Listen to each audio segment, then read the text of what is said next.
Assalamualaikum warahmatullahi wabarakatuh. Perkenalkan, nama saya Indah Wahyuni. Saya adalah peserta pelatihan dasar CPNS di lingkungan pemerintahan Kabupaten 50 Kota. Pada kesempatan kali ini, izinkan saya untuk memaparkan mengenai isu-isu kontemporer. Tujuan dari pembelajaran isu-isu kontemporer ini adalah agar calon ASN dapat mengkonsepsi perubahan atau perubahan lingkungan strategis dengan menganalisa isu-isu yang terjadi saat ini, dan diharapkan calon ASN dapat mengantisipasinya dengan memiliki kesadaran diri untuk mengoptimalkan potensi yang ada melalui modal insani. Isu-isu kontemporer adalah suatu hal yang terjadi sampai saat ini, masih eksis dan menjadi trending. Untuk itu, kita diharapkan mampu menganalisa isu-isu kontemporer. Di Indonesia sendiri, isu kontemporer itu dipengaruhi oleh faktor internal dan faktor eksternal.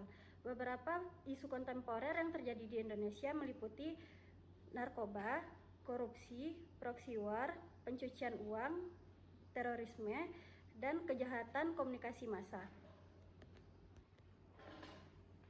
Isu kontemporer yang pertama yaitu korupsi.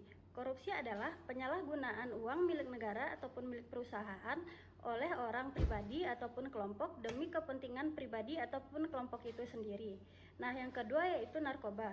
Narkoba dapat berbahaya apabila digunakan tidak sebagaimana mestinya dan tidak digunakan melalui petunjuk medis. Yang ketiga, isu kontemporer terorisme. Terorisme itu sendiri adalah ancaman yang dapat menimbulkan ketakutan massal. Di Indonesia sendiri sudah terjadi beberapa kali terorisme, seperti contohnya bom Bali 1, bom Bali 2, dan bom Tamrin. Namun, pemerintah sudah berupaya untuk melakukan pencegahan dan penanggulangan terorisme melalui BNPT, yaitu Badan Penanggulangan Nasional Terorisme, dan melalui Densus 88. Isu kontemporer yang keempat adalah pencucian uang. Pencucian uang adalah upaya untuk menyamarkan atau menyembunyikan asal-usul uang tersebut yang biasanya diperoleh dari hasil kejahatan. Isu kontemporer yang kelima yaitu proxy war.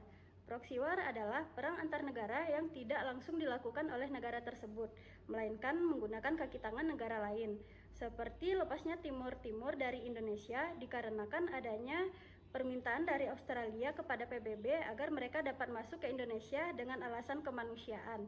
Dan yang keenam yaitu kejahatan komunikasi massa, di mana komunikasi massa ini dapat memberi pengaruh buruk apabila tidak disaring dengan baik.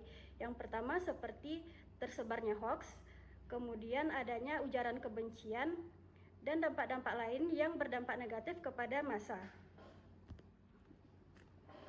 Oleh sebab itu, kita sebagai calon ASN diharapkan mampu beradaptasi dengan perubahan-perubahan yang terjadi dan mampu menghadapi isu-isu kontemporer yang terjadi. Caranya yaitu dengan tetap mempertahankan diri sesuai dengan kehidupan berbangsa dan bernegara yang berlandaskan Pancasila, Undang-Undang Dasar, Bhinneka Tunggal Ika, dan NKRI. Selain itu, diharapkan juga kita mampu untuk mengembangkan potensi melalui modal insani. Oleh sebab itu, kita sebagai calon ASN harus mampu menggali dan mengoptimalkan potensi yang dimiliki melalui modal insani. Modal insani itu sendiri terbagi atas 6, yaitu modal intelektual, modal emosional, modal sosial, modal ketabahan, modal etika atau moral, dan modal kesehatan. Dalam kesempatan kali ini, saya akan memaparkan contoh isu kontemporer yang terjadi di lingkungan sekitar. Isu kontemporer yang saya ambil yaitu dalam konteks korupsi. Korupsi tidak hanya diartikan dalam arti seseorang menerima suap atau memberi suap dalam jumlah atau skala yang besar, namun juga dapat dilihat dari skala yang lebih kecil. Contohnya saja dalam bidang perdagangan, terutama perdagangan yang menggunakan timbangan atau alat ukur timbang. Yang saya rasakan saat sekarang ini, yang bertugas di bidang kemeteorologian, pengawasan, dan perdagangan, hal itu belum begitu menjadi perhatian atau disepelekan oleh masyarakat terkait. Di bidang perdagangan, terutama yang menggunakan alat ukur takar timbang dan perlengkapannya, atau yang biasa disebut UTTP, harus diperhatikan tingkat akurasi timbangan tersebut. Oleh sebab itu, diperlukan adanya tera atau tera ulang terhadap timbangan yang digunakan. Namun pada kenyataan yang dirasakan saat sekarang ini, banyaknya ketidaktahuan masyarakat, baik pedagang ataupun pembeli tentang peraturan perundang-undangan penggunaan alat ukur takar timbang atau UTTP tersebut dalam hal berniaga. di mana apabila timbangan tersebut tidak dilakukan tera atau tera ulang, maka akan dirugikan salah satu pihak, yang pertama penjual ataupun pembeli. Dalam hal perdagangan, terutama perdagangan yang menggunakan alat ukur takar timbang dan perlengkapannya atau yang biasa disebut UTTP, harus menggunakan timbangan yang akurat. Apabila timbangan tersebut tidak akurat, merupakan salah satu bentuk korupsi yang dilakukan baik secara sengaja ataupun tidak sengaja oleh si penjual. Oleh sebab itu, sangat penting untuk melakukan tera atau tera ulang terhadap alat UTTP tersebut. Pada kesempatan kali ini, saya menemukan 3 masalah yang terjadi di bidang kemeteorologian pengawasan perdagangan. Yang pertama yaitu banyaknya ketidaktahuan masyarakat terhadap peraturan penggunaan alat-alat ukur takar timbang yang menjadi standar dalam berniaga atau berdagang.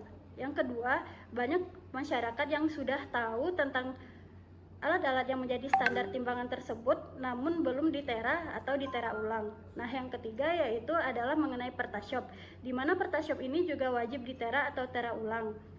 Namun beberapa pertashop masih belum menggunakan tera ulang dalam jangka waktu yang telah ditentukan.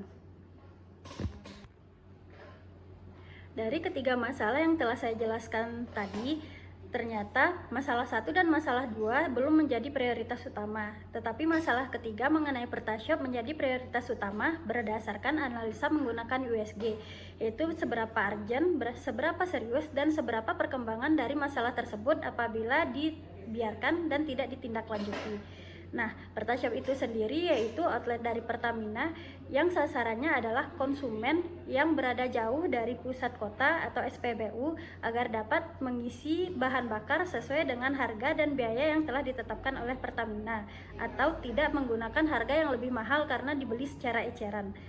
Namun, beberapa pertashop masih belum melakukan tera atau tera ulang, di mana tera ulang ini dilakukan 1 kali dalam 1 tahun, sesuai dengan masa sah tanda tera, yaitu 1 tahun.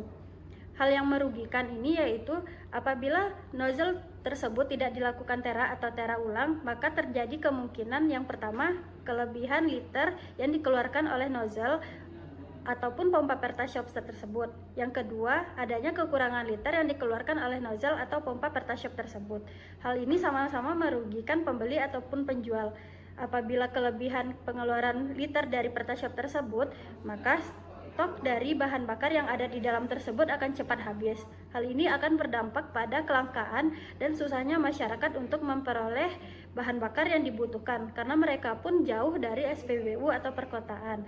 Nah, yang kedua, apabila nozzle pertashop ini mengeluarkan liter yang lebih kurang atau sedikit dari yang seharusnya, malah dapat menguntungkan pembeli namun merugikan si penjual. Hal ini tentu tidak diinginkan oleh si pembeli ataupun si penjual, di mana dalam transaksi jual beli sama-sama menguntungkan dan tidak ada yang dirugikan.